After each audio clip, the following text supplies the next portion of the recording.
અરે દાદીમા, તમે અહીં કેમ બેઠા છો? તમને ઠંડી લાગી જશે. 10 વર્ષના અંશુએ બગીચામાં બેન્ચ પર બેઠેલા દાદીને કહ્યું. એ નાનકડા બાળકના મોઢેથી આ શબ્દો સાંભળીને ગીતાબેનની આંખોમાં આંસુ આવી ગયા, કેમ કે આજ સુધી તેમની આટલી ચિંતા કોઈએ નહોતી કરી. અંશુએ તેમનો હાથ ઝાલીને કહ્યું, અરે દાદીમા, તમને તો તાવ આવ્યો છે. ગીતાબેને પોતાનો હાથ છોડાવી કહ્યું, દીકરા, તું મને હાથ ન લગાવતો, તું પણ બીમાર પડી જઈશ. કંઈ વાંધો નહીં દાદીમા, મારી મમ્મી ડૉક્ટર છે, તે મને સાજો કરી દેશે.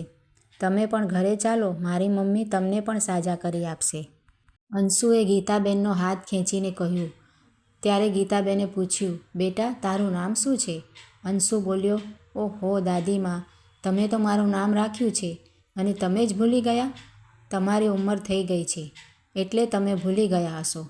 ચાલો હવે ઘરે જઈએ, મોડું થાય છે. એમ કહી તેણે ગીતાબેનનો હાથ પકડી લીધો. અરે, આમ કોઈને પણ ઘરે ન લઈ જવાય.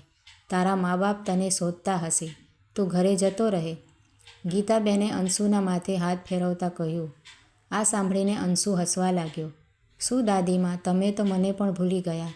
હું કંઈ એમ જ કોઈના ઘરે નથી લઈ જતો. તમે મારા દાદીમા છો. ચલો હવે મોડું થઈ જશે. ગીતાબેને ખૂબ જ આનાકાની કરી, પરંતુ અંશુ માન્યો નહીં, એટલે તેઓ પોતાની લાકડી લઈને ધીમે ધીમે તેની સાથે ચાલવા લાગ્યા. નાનકડો અંશુ દાદીમાનો હાથ પકડી તેના ઘરે પહોંચ્યો.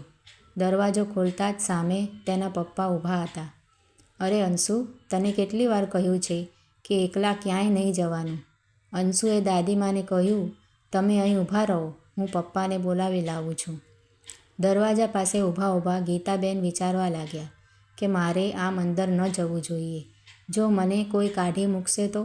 મારી આવી હાલત જોઈને કોઈ મને ઘરમાં નહીં આવવા દે. એમ વિચારી ગીતાબેન ત્યાંથી નીકળી ગયા. ત્યાં અંશુ ઘરમાં જઈને તેના પપ્પા રાજેશભાઈને કહેવા લાગ્યો, પપ્પા, બહાર ચાલો, દાદીમા આવ્યા છે. રાજેશભાઈએ કહ્યું, તું બહુ તોફાન કરવા લાગ્યો છે.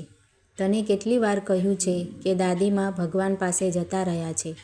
પણ પપ્પા, દાદીમા તો બહાર ઊભા છે. હું એમને લઈ આવ્યો છું. એમને તાવ પણ આવી ગયો છે. અંશુ માન્યો નહીં, એટલે રાજેશભાઈ બહાર આવ્યા અને આમ તેમ જોયું તો કોઈ ન હતું. અંશુએ કહ્યું, દાદીમા ક્યાં જતા રહ્યા? રાજેશભાઈ તેને ઉપાડીને અંદર લઈ ગયા અને કહેવા લાગ્યા, અરે, કાલે તો મારા દીકરાનો જન્મદિવસ છે. બોલ, તારે ગિફ્ટમાં શું જોઈએ છે? એમ કહી તેને વહાલ કરવા લાગ્યા. પરંતુ નાનકડો અંશુ તો હજુ દાદીમાને ભૂલ્યો નહોતો. તેણે જીદ પકડી લીધી. મને તો દાદીમા જોઈએ. રાજેશભાઈએ ખીજાઈને કહ્યું, બસ હવે ખોટી જીદ ના કર. પપ્પાને ગુસ્સો કરતા જોઈ અંશુ રડવા લાગ્યો અને રડતા રડતા જ સૂઈ ગયો. સાંજે જ્યારે તેની મમ્મી પૂજા બહારથી આવી અને અંશુને ઉદાસ જોતા બોલી, કેમ, આજે મારા દીકરાને શું થયું? કંઈ વાત નથી કરતો? અંશુએ મમ્મીને વળગીને કહ્યું, પપ્પા મારી ઉપર ગુસ્સો કરે છે. હું એમની સાથે વાત નહીં કરું. જ્યાં સુધી મારી દાદીમા નહીં આવે ત્યાં સુધી. એટલામાં રાજેશભાઈ આવ્યા અને કહ્યું, પણ હવે એ આપણી પાસે ન આવી શકે. તું સમજતો કેમ નથી? પપ્પા, દાદીમા મારી સાથે આવ્યા હતા. ત્યારે પૂજાએ આશ્ચર્યથી રાજેશભાઈ સામે જોયું અને પછી કહ્યું, ઠીક છે બેટા, અમે તારી સાથે દાદીમાને શોધવા જઈશું. બસ હવે તો ખુશ છે ને? અંશુ મમ્મીને ગળે લાગી ગયો. રાત્રે જ્યારે અંશુ સૂઈ ગયો તો પૂજા અને રાજેશ વિચારવા લાગ્યા કે આવું કેમ બને? બાળકો ક્યારેય જૂઠું ન બોલે. પરંતુ આ તો શક્ય જ નથી કે મમ્મી જીવે છે. અંશુનો વહેમ સમજી તેઓ પણ સૂઈ જાય છે. સવારે ઉઠીને અંશુને તેના મમ્મી પપ્પા જન્મદિવસની શુભેચ્છા આપે છે. બધા તૈયાર થઈને મંદિર જવા નીકળે છે. દર વખતની જેમ જ આજે પણ તેઓ પૂજા અર્ચના કરી ગરીબોને ભોજન કરાવે છે અને થોડીવાર માટે ત્યાં જ રોકાય છે. અંશુને ફરીથી તે વૃદ્ધ મહિલા ત્યાં દેખાય છે અને એમની પાસે જઈને તે કહેવા લાગ્યો, દાદીમા, તમે ક્યાં ચાલ્યા ગયા હતા? ગીતાબેન ચોંકી ગયા. જોયું તો ફરી એ જ બાળક ત્યાં ઊભો હતો. અંશુ તેના મા બાપ પાસે જઈને કહે છે, જુઓ, આ રહ્યા મારા દાદીમા. પૂજા અને રાજેશ ત્યાં જઈને જુએ છે તો એક વૃદ્ધ મહિલા કચરો ભેગો કરતી હતી. થોડી જ વારમાં મંદિરના પૂજારી પણ ત્યાં આવી પહોંચ્યા. તેમણે કહ્યું, આ તો બહુ દુઃખી છે. ક્યારેક અહીં બેસીને રડતા રહે છે તો ક્યારેક સાફ સફાઈ કરતા હોય છે. લાગે છે કે એનું આ દુનિયામાં કોઈ નથી. ત્યારે અંશુ કહે છે, મમ્મી તમે દાદીમાને દવા આપો ને તો એ સાજા થઈ જાય અને મારી સાથે રમી શકે. તમે અને પપ્પા તો બહાર જતા રહો છો. આપણે એમને ઘરે લઈ જશું. પૂજા એક ડૉક્ટર હતી. ગીતાબેનની આવી હાલત જોઈને તે એમને ઘરે લઈ આવી. તેણે ગીતાબેનને દૂધ સાથે દવા આપી. થોડીવાર આરામ કરી ગીતાબેન ત્યાંથી ઊભા થઈને જવા લાગ્યા તો અંશુએ એમનો હાથ પકડી લીધો અને કહ્યું, દાદીમા તમે ક્યાં જાઓ છો? તમે અહીં જ રહો. હું તમને ક્યાંય નહીં જવા દઉં. પૂજા અને રાજેશ પણ બોલ્યા, હજુ તમારી તબિયત સારી નથી થઈ. તમે આવી હાલતમાં ક્યાં જશો? ગીતાબેને કહ્યું, મારું શું છે? હું તો ગમે ત્યાં પડી રહીશ. મને કોણ પૂછવાવાળું છે? બધા મારું અપમાન કરે છે, મને ધૂત્કારે છે. તમે લોકોએ મારા માટે આટલું કર્યું, તમારો આભાર માનું છું.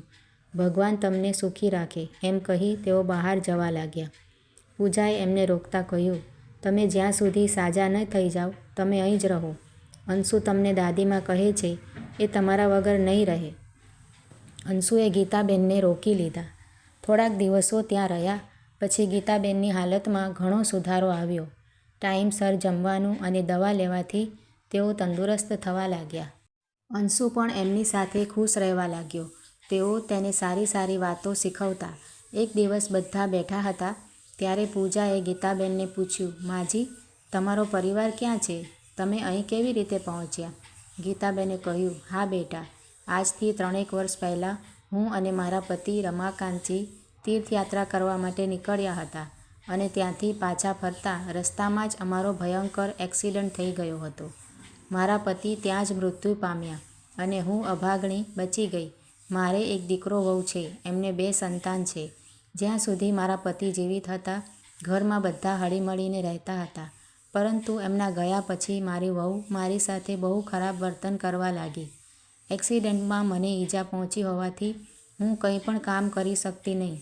એક દિવસ તેણે મારા દીકરાને કહ્યું, હવે હું આ ડોશીથી કંટાળી ગઈ છું. મારા દીકરાએ પણ એનો પક્ષ લેતા કહ્યું, તું બરાબર કહે છે, પણ આપણે માને રાખવી તો પડશે જ.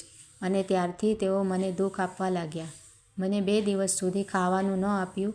હું એકલી મારા રૂમમાં રડતી રહી. કોઈ મને જોવા પણ ન આવતા. ભૂખના મારે એક દિવસ હું બેહોશ થઈ ગઈ અને જ્યારે હોશ આવ્યો તો હું એક સરકારી હોસ્પિટલમાં હતી. નર્સને પૂછ્યું તો તેણે કહ્યું, તમારો દીકરો અહીં મૂકી ગયો, પણ પાછું કોઈ આવ્યું નથી. એક પોટલીમાં મારા થોડા કપડાં અને મારા પતિનો ફોટો હતો અને ત્યાંથી નીકળીને હું આમ તેમ ભટકી રહી હતી. કહેતા કહેતા ગીતાબેન રડી પડ્યા. એમનું દર્દ સાંભળીને પૂજા અને રાજેશની આંખો પણ ભીની થઈ ગઈ. એટલામાં અંશુ આવ્યો અને કહ્યું, દાદીમા તમે કેમ રડો છો? હું તમને ક્યાંય નહીં જવા દઉં. એમ કહી દાદીમાના ખોળામાં બેસી ગયો. પૂજા અને રાજેશે કહ્યું, ચિંતા ન કરો માજી, તમે અમારી સાથે જ રહેજો. હવે ગીતાબેન ખુશીથી અહીં રહેવા લાગ્યા. સમય વીતતો ગયો. એક દિવસ ગીતાબેને પૂજા અને રાજેશને એમની પાસે બોલાવ્યા અને રમાકાંતજીના ફોટા પાછળથી કંઈક કાગળ કાઢી અને કહ્યું, બેટા હું તમને કંઈક આપવા માંગુ છું. પૂજાએ કહ્યું, આ શેના કાગળ છે માજી? ગીતાબેને કહ્યું, આ એક જમીનના પેપર છે. તીર્થયાત્રા પર જતા પહેલાં મારા પતિએ એક જમીન ખરીદી હતી અને ત્યાંથી પાછા ફર્યા બાદ તેઓ દીકરાને આ વિશે સરપ્રાઈઝ આપવાના હતા, પરંતુ તેઓ તો હવે રહ્યા નથી. હું મારા દીકરાને આ પેપર આપવાની હતી, પણ એમનું ખરાબ વર્તન જોઈને મેં મારા પતિના ફોટા પાછળ આ પેપર છુપાવી દીધા, જેથી એ લોકોને ખબર ન પડે. એ લોકો તો પિતાનો ફોટો પણ ઘરમાં રાખવા નહોતા માગતા, પણ એમને ખબર નથી કે આમાં જમીનના પેપર છે, એટલે આ ફોટાને મારા સામાન સાથે નાખી દીધો. પરંતુ હવેથી તમે જ મારા દીકરા વહુ છો, એટલે હું તમને આ પેપર આપવા માંગુ છું. પૂજાએ કહ્યું, પરંતુ અમે કેવી રીતે લઈ શકીએ? ગીતાબેને કહ્યું, મહેરબાની કરીને તમે ના ન પાડતા. તમારા ઉપકારને લીધે હું તમને નથી આપતી, પણ હું તમને પ્રેમથી આપું છું. પૂજા અને રાજેશ વિચારમાં પડી ગયા, કેમ કે એ જમીનની કિંમત અંદાજે 50 લાખ જેટલી હતી. પૂજા અને રાજેશે કહ્યું, માજી અમે આ પેપર ન લઈ શકીએ. અમે તમારી સેવા કોઈ લાલચ માટે નથી કરી. ગીતાબેન દુઃખી થતાં બોલ્યા, હું તો તમને સાચા હૃદયથી મારા દીકરા વહુ જ માનું છું. એમને દુઃખી જોઈને પૂજાએ કહ્યું, ઠીક છે, પણ તમારે પણ અમારી એક વાત માનવી પડશે. અમે આ જમીન પર તમારા નામે એક હોસ્પિટલ બનાવશું. જેમાં ગરીબ લોકોને મફત સારવાર આપવામાં આવશે અને તમે તેનું સંચાલન કરશો. ગીતાબેન તો આ બધું સાંભળીને ખૂબ જ ખુશ થઈ ગયા અને કહ્યું, આ તો બહુ સારો વિચાર છે, પણ એમાં તો બહુ ખર્ચો આવશે. રાજેશે કહ્યું, તમે એની ચિંતા ન કરો. પૂજા અને રાજેશે જમીનનો થોડો હિસ્સો વેચીને બેંકમાંથી લોન લીધી અને હોસ્પિટલનું કામ શરૂ કરી નાખ્યું. 6 મહિનામાં હોસ્પિટલ બનીને તૈયાર થઈ ગયું. ગીતાબેનના હાથે તેનું ઉદ્ઘાટન કરવામાં આવ્યું અને હોસ્પિટલની શરૂઆત થઈ ગઈ. ધીમે ધીમે આજુબાજુના બધા વિસ્તારોમાં ખૂબ જ પ્રસિદ્ધિ થઈ ગઈ. અહીં મફત સારવાર અપાતી હતી, તેથી ગરીબ અને નિસહાય લોકો મોટી સંખ્યામાં આવવા લાગ્યા. રાજ્યના મુખ્યમંત્રી દ્વારા ગીતાબેનને સન્માનિત કરવાની ઘોષણા કરવામાં આવી. સવારે અંશુને સ્કૂલમાં મૂકવા જતાં ગીતાબેનને પૂજાએ કહ્યું, મમ્મી, તમે આજે વહેલા આવી જજો. આજે મેં એક મીટિંગ રાખી છે. સારું, કહી ગીતાબેન અંશુને સ્કૂલમાં મૂકી ત્યાંથી કારમાં હોસ્પિટલ પહોંચ્યા. અચાનક ચાલુ મીટિંગમાં એક નર્સ પૂજા પાસે આવી અને કહ્યું, એક ઇમરજન્સી કેસ આવ્યો છે. પૂજા તરત જ દોડી અને જોયું તો એક માણસ ગંભીર હાલતમાં હતો. પૂજાએ કહ્યું, તાત્કાલિક ઓપરેશન કરવું પડશે અને કદાચ એમનો એક પગ પણ કાપવો પડશે. ત્યાં જ બાજુના ખાટલા પર પડેલી એક સ્ત્રીએ કહ્યું, મેડમ, મહેરબાની કરીને મારા પતિને બચાવી લો. પૂજાને વાર લાગતા ગીતાબેન પણ ત્યાં આવી પહોંચ્યા. જોયું તો એ સ્ત્રી એમની વહુ હતી. તેણે ગીતાબેનને જોઈ બોલવાનું શરૂ કરી દીધું. આની જ નજર લાગી હશે અમને. પૂજાએ એને રોકીને કહ્યું, તમને ભાન છે તમે કોના વિશે બોલી રહ્યા છો? તેઓ આ હોસ્પિટલના માલકીન છે. તમે બહાર એમનું નામ નથી વાંચ્યું? શ્રીમતી ગીતાબેન, તમે પહેલાં તમારા પતિના ઓપરેશનના ખર્ચાની વ્યવસ્થા કરો. 2 થી 3 લાખ રૂપિયા લાગશે ઓપરેશનમાં. ગીતાબેનની વહુ રડવા લાગી અને ગીતાબેનના પગ પકડીને કહેવા લાગી, માજી, અમને માફ કરી દો. તમારા દીકરાને બચાવી લો. અમારી પાસે કંઈ નથી બચ્યું. ગીતાબેને પૂજા સામે જોયું અને કહ્યું, બેટા, આ જ મારા દીકરા વહુ છે. હું ઈચ્છું છું કે એમનો ઈલાજ જલ્દીથી શરૂ કરી દો. માનવતાના લીધે આજે મને એમના માટે દુઃખ છે. એક મા તરીકે મારો એમની સાથે કોઈ સંબંધ નથી. આટલું કહી ગીતાબેન ત્યાંથી નીકળી ગયા. આજે એમની આંખોમાં આંસુ નહોતા. પૂજા હોસ્પિટલમાં કામ પતાવીને ઘરે પહોંચી તો ગીતાબેન અંશુ સાથે વાતો કરી રહ્યા હતા. અરે પૂજા, આપણે કાલે સવારે પાસે આવેલા મંદિરમાં જઈને ગરીબો માટે ભોજન અને શાલ આપવાના છે. બીજા દિવસે સવારે ઉઠીને અંશુને લઈને ગીતાબેન મંદિરે ગયા. પૂજા અર્ચના કરી, ભોજન આપવાનું શરૂ કર્યું. ત્યાં જ એમની વહુ વ્હીલચેરમાં બેસાડી એમના દીકરાને લઈને આવી અને ગીતાબેન સામે હાથ જોડીને કહ્યું, માજી, અમને માફ કરજો. અમે તમને બહુ જ દુઃખ પહોંચાડ્યું છે. અમારી સાથે ઘરે ચાલો. જુઓ તમારા દીકરાની શું હાલત થઈ ગઈ છે. ગીતાબેને કહ્યું, હવે પૂજા અને રાજેશ જ મારા દીકરા વહુ છે અને અંશુ મારો પૌત્ર છે. ભગવાન તમને સુખી રાખે અને ભોજન કરીને જજો. Thank you.